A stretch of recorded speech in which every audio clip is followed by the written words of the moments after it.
They say blood is thicker than water, that family comes first, that your brother will always have your back. They lied. I'm standing here tonight, watching my own brother's empire crumble piece by piece, and I feel nothing, just the cold satisfaction of a mission completed. You see, 3 years ago, he destroyed my life with a single phone call. Tonight I returned the favor. My name is Captain Zara Blackstone, United States Air Force, specialized in cyber warfare and intelligence operations. But for the past 18 months, I've been living a lie, playing the role of a broken, desperate woman begging for scraps from my brother's table. He never suspected that his pathetic little sister was actually one of the most dangerous people he'd ever meet. Growing up, Marcus was everything I wasn't. Charismatic where I was quiet. Social where I was reserved. The golden child who could do no wrong, while I was the weird girl who preferred computers to parties. "Why can't you be more like your brother?" our mother would say, watching Marcus charm his way through every situation while I sat in the corner, coding programs that would one day protect national security. Marcus went into real estate, started his own company at 25. By 30, he was a millionaire, throwing lavish parties in his penthouse, surrounded by fake friends and genuine admirers. I joined the Air Force, spent my 20s in classified facilities, learning skills most people only see in movies. While Marcus was closing deals, I was closing threats to our country's digital infrastructure. But family gatherings, those were Marcus's stage, and I was always the audience, never the star. "Zara's doing government stuff," he'd tell people with a dismissive wave. "Nothing too exciting. Not like building an empire, right?" I never corrected him. My clearance level didn't allow for details, and honestly, I didn't care about his approval anymore. I had found my purpose, my strength, my identity far from his shadow. Or so I thought. 3 years ago, I was stationed at Peterson Space Force Base, working on a classified operation that I still can't fully discuss. What I can tell you is that it involved protecting critical infrastructure from foreign cyber attacks. My phone rang at 2:47 a.m. "Marcus." "Zara, I need your help." His voice was different, panicked. "I'm in serious trouble." I sat up in my military-issued bed, instantly alert. Despite everything, he was still my brother. "What happened?" "I made some bad investments. Trusted the wrong people. I'm about to lose everything. The company, the house, my reputation. I need money. A lot of money." My heart sank. "Marcus, I don't have that kind of—" "Yes, you do." His voice turned sharp. "Your military savings, your inheritance from Dad, that signing bonus you got. I know you've been living like a monk for years, saving everything." He was right. I had been disciplined with money, saving for a future I hadn't quite defined yet. But it was my safety net, my independence. "How much are you talking about?" 200,000, maybe 250. "It's just a loan, Zara. I'll pay you back with interest as soon as I close this deal in Singapore. 6 months, tops, $250,000. My entire life savings. "Marcus, please." And for the first time in my adult life, I heard my big brother cry. "I can't lose everything. Mom would be so ashamed. Dad would roll over in his grave knowing his son failed this badly. You're the only person I trust." Trust. That word would haunt me for the next 3 years. Against every instinct, every financial advisor's advice, every smart decision I'd ever made, I transferred the money, all of it, because he was my brother, and family comes first, right? 6 months turned into 8. 8 months turned into a year. Every time I called, Marcus had another excuse. Another almost closed deal, another reason why the money wasn't ready yet. The Singapore deal fell through, but I have something even bigger in Dubai. The Dubai investors backed out, but there's this opportunity in London. London hit some legal snags, but Tokyo is a sure thing. I was getting worried, but I still believed him. He was my brother. He wouldn't lie to me about something this serious. Then came the Instagram post. Marcus, grinning on a yacht in the Mediterranean, surrounded by models and champagne bottles that cost more than my monthly salary. The caption read, "Celebrating another successful quarter. Living the dream." My blood turned to ice. I called him immediately. "Marcus, what the hell is this?" "What do you mean?" "The yacht. The party. Where did this money come from if you're supposedly broke?" A pause. Then a laugh that chilled me to the bone. "Oh, that. Listen, Zara, about your money." "My money? I invested it. And I lost it. Market crash, bad timing, you know how it is. These things happen in business. I couldn't breathe. You lost it? All of it? Hey, you knew the risks when you lent it to me. Nothing's guaranteed in investments. You told me it was a loan. You said you needed it to save your company. And I did. I used it to diversify, to try new opportunities. It's not my fault they didn't pan out. That's when I heard it. Laughter in the background. Female voices. Music. Are you at a party right now, Marcus? Look, I'm sorry it didn't work out. But I've moved on. You should too. It's just money, Zara. You'll make more. Just money. My entire life savings. My security. My future. Just money. You stole from me, I whispered. I didn't steal anything. You gave it to me willingly. That's on you for being naive enough to trust. He stopped himself. But the damage was done. Naive enough to trust him. That's when I knew. This wasn't a failed investment. This was theft, dressed up as family obligation. He had played me, manipulated my emotions, used my love for family against me. Marcus, I have to go. The party's getting started and I have people to see. We'll talk later, okay? The line went dead. I sat in my empty apartment, staring at my bank account balance, 847.32s. That was all I had left in the world, and Marcus was celebrating. The next 18 months were the darkest of my life. Without my savings, I couldn't afford the apartment I'd been renting off base. I had to move into base housing, sharing a room with a 19-year-old recruit who played video games until 3 a.m. My security clearance review came up, and my financial situation raised red flags. Sudden loss of assets, potential financial distress. These were warning signs for someone in my position. I had to undergo extensive interviews, explaining why a decorated officer was suddenly living paycheck to paycheck. I couldn't tell them the truth, that I'd been foolish enough to trust my own brother. So I invented a story about medical bills for a sick relative. It was humiliating, but it saved my career. Meanwhile, Marcus's social media showed a different story. New cars, exotic vacations, designer clothes, business expansions. My money had bought him a lifestyle upgrade while I was eating ramen noodles and walking to save gas money. I called him once more, about a year after the yacht incident. Marcus, I need help. I'm struggling financially, and I just need a small portion of what I lent you. Jesus, Zara, you're still on about that? I told you, that money's gone. And honestly, maybe this is good for you. You've been coasting for too long, living in your comfort zone. A little struggle might toughen you up. Toughen me up. The woman who had defended our country's digital infrastructure, who had completed survival training that broke grown men, who had stared down cyber terrorists and won. I needed to be toughened up. Besides, he continued, I hear you're doing fine in the military. Isn't that what you always wanted? To be a hero? Well, heroes don't whine about money. That night, I made a decision that would change everything. I was going to destroy Marcus Blackstone. Not impulsively, not emotionally, strategically, methodically, using every skill the United States Air Force had taught me. He wanted to see what his little sister was really capable of. He was about to find out. The first thing I did was request a transfer. I needed to be closer to Marcus, and I needed a cover story that would explain my sudden interest in his life. I applied for a position at Offutt Air Force Base in Nebraska, working in cybersecurity for Strategic Command. It was actually a promotion, with better pay and benefits. The military had no idea they were helping me execute the most personal mission of my career. From Nebraska, I was only a 3-hour drive from Chicago, where Marcus had built his real estate empire.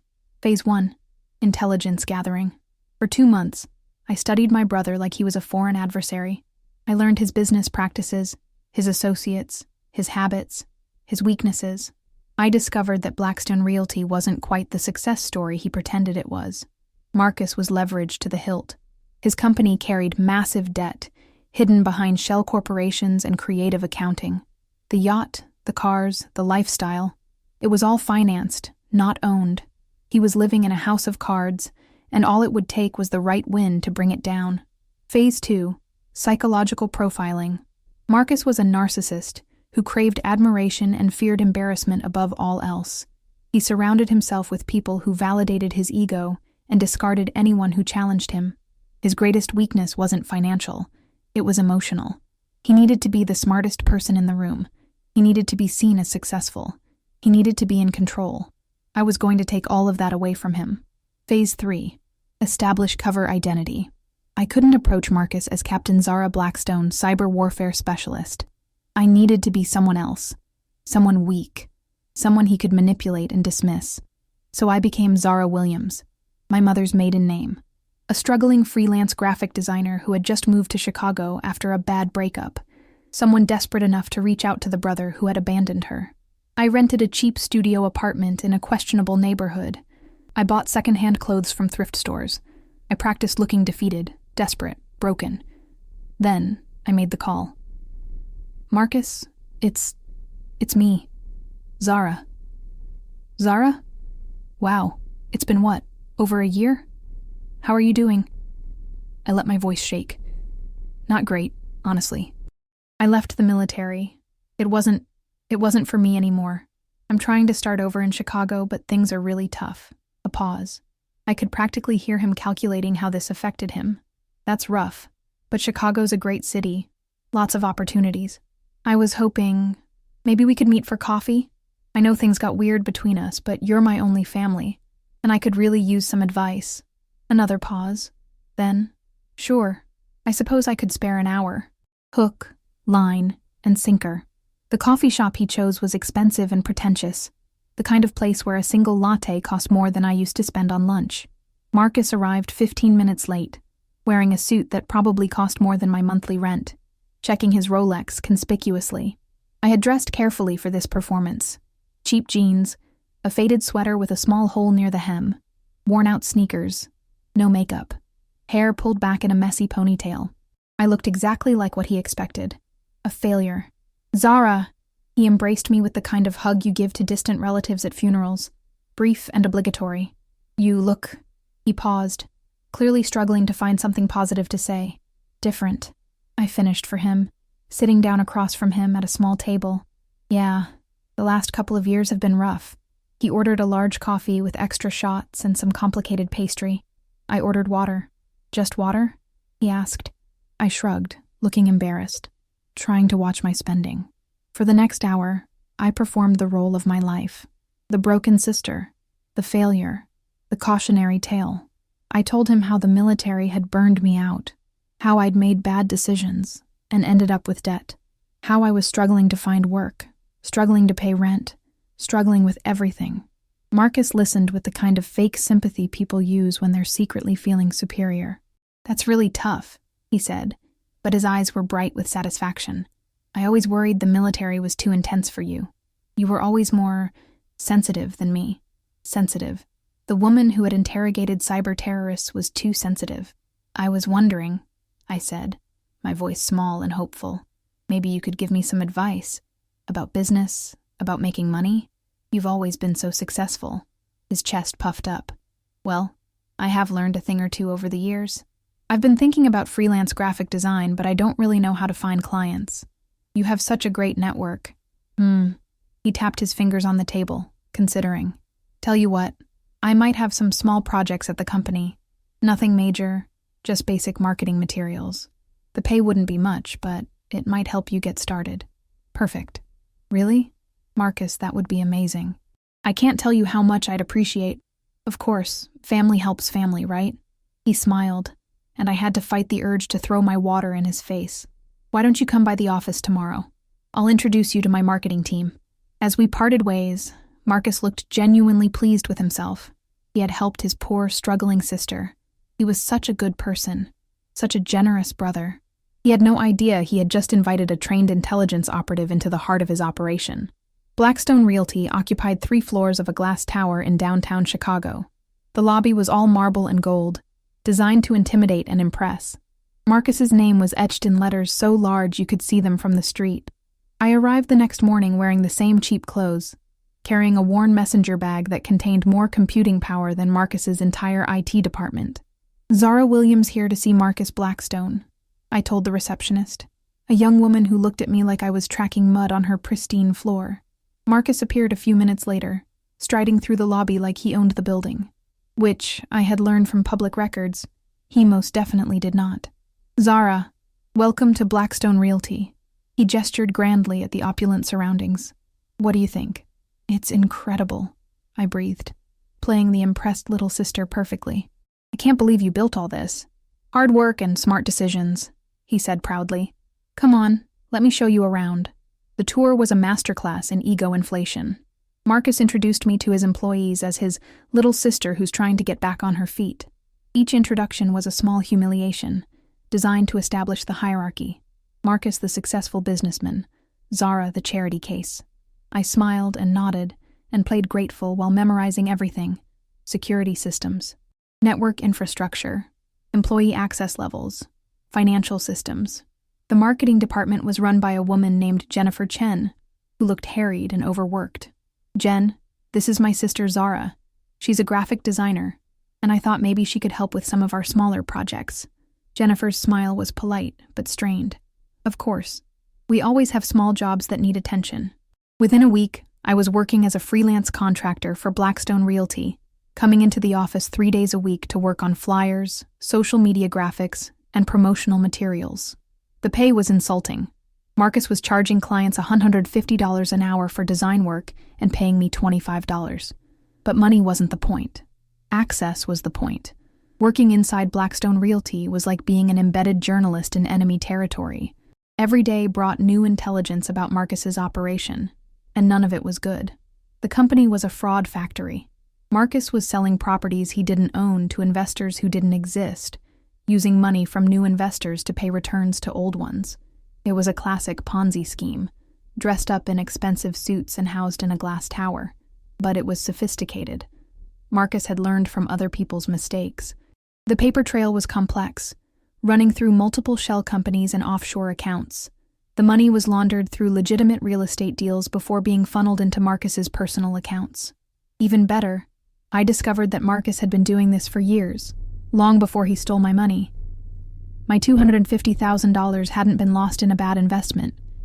It had been fed directly into his criminal enterprise.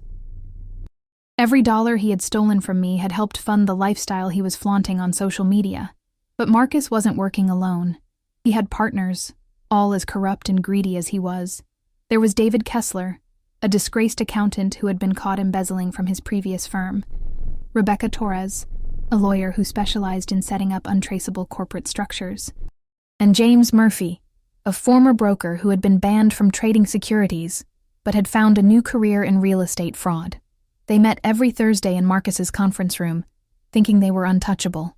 They had no idea that Zara Williams, the pathetic graphic designer working in the corner, was recording every word through a device that looked like a standard USB charger. 6 months into my infiltration, I had everything I needed to destroy Marcus and his entire organization. Financial records, audio recordings, email evidence, a complete map of their criminal enterprise. But I wanted more than just justice. I wanted humiliation. Marcus thrived on public admiration. His greatest fear wasn't prison. It was embarrassment. He needed to be seen as successful, respected, untouchable. I was going to take that away from him in the most public way possible. The opportunity came in the form of the Chicago Real Estate Excellence Awards, an annual black-tie gala where the city's most successful developers and brokers gathered to congratulate themselves. Marcus had been nominated for Entrepreneur of the Year. He was practically vibrating with excitement about it, talking about nothing else for weeks. "This could be the thing that really puts Blackstone Realty on the map," he told me during one of our coffee meetings. "National recognition, new investors, maybe even a book deal." I nodded supportively while calculating how to turn his moment of triumph into his public destruction. "Are you bringing a date?" I asked innocently. "Actually, I was thinking of bringing you," he said, and my heart nearly stopped. It would be good publicity, you know? The successful businessman who helped his struggling sister get back on her feet. Very heartwarming. Perfect. "Marcus, I couldn't. I don't have anything appropriate to wear, and nonsense. I'll take care of everything. Consider it a bonus for all your hard work." He bought me a dress. Not an expensive one.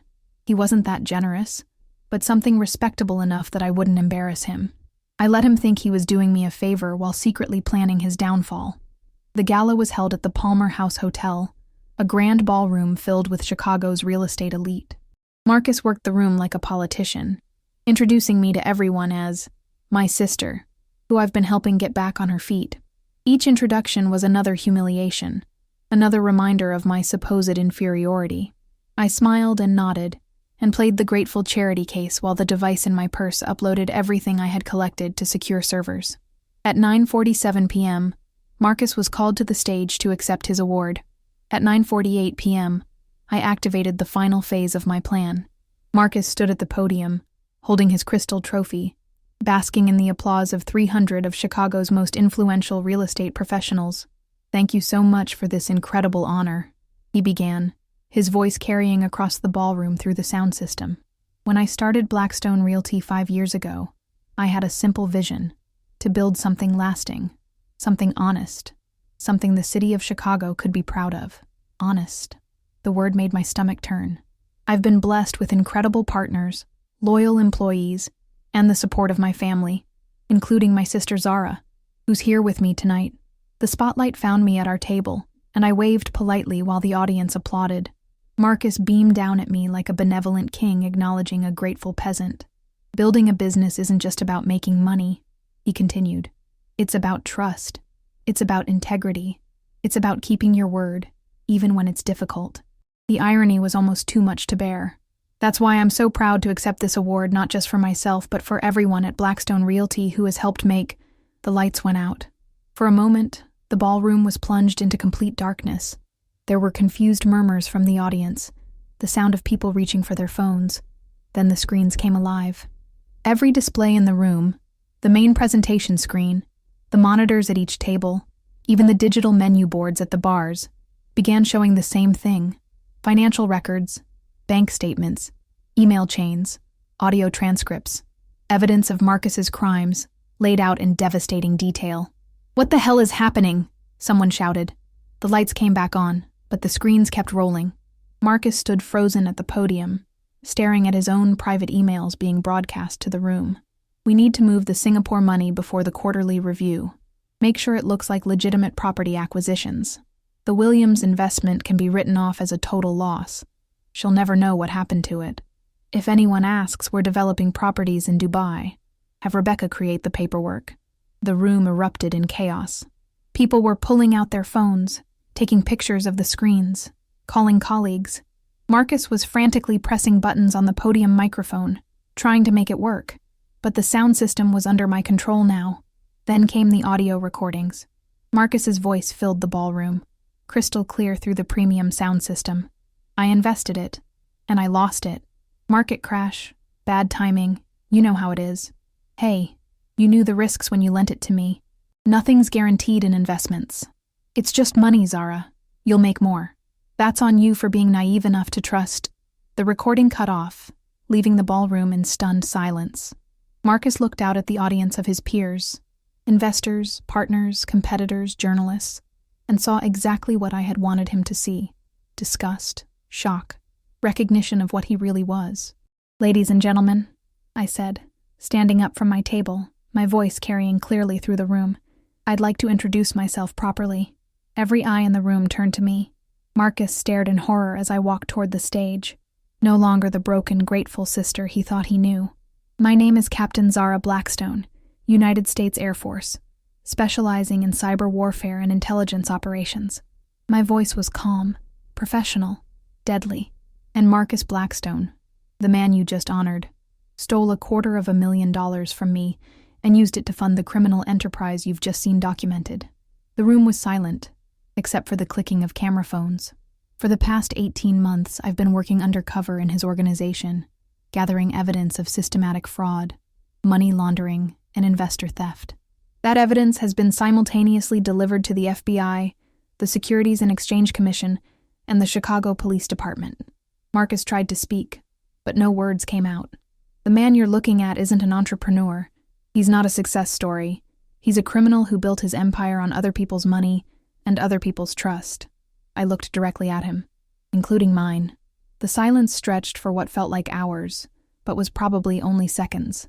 Then someone in the audience began to clap.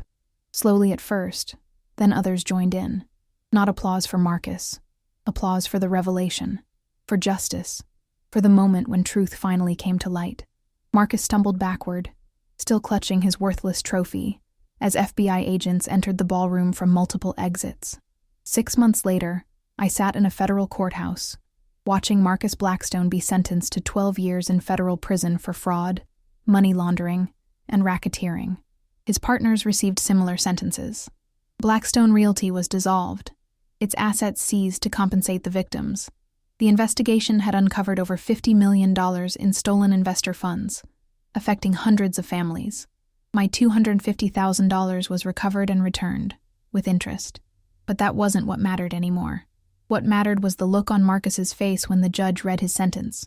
The moment when he finally understood that his little sister, the one he had dismissed, humiliated, and stolen from, had been the architect of his downfall. He looked across the courtroom at me as they led him away in handcuffs. I met his gaze steadily, without anger, without satisfaction, without emotion. I had simply completed my mission. The story made national news. Military officer brings down brother's criminal empire. A sister's revenge. How a cyber warfare specialist took down a $50 million fraud ring. Blood money. The family betrayal that exposed Chicago's biggest real estate scam. I gave one interview, to 60 Minutes, where they asked me if I felt any guilt about destroying my own brother. Marcus stopped being my brother the moment he chose to betray my trust and steal my future. I said calmly, "What I feel is satisfaction that justice was served and that his victims received compensation. That's what matters." Today, I'm back at Peterson Space Force Base, recently promoted to major. I still work in cybersecurity, still protect our nation's digital infrastructure, still serve my country with honor. But sometimes, late at night, I think about that moment on the stage when Marcus realized who I really was, when he understood that the woman he had dismissed as weak and naive was actually one of the most dangerous people he would ever meet. They say blood is thicker than water. They're wrong. Justice is thicker than blood, and sometimes the person you underestimate is the one with the power to destroy you. My brother learned that lesson the hard way, and he'll have 12 years in federal prison to think about it.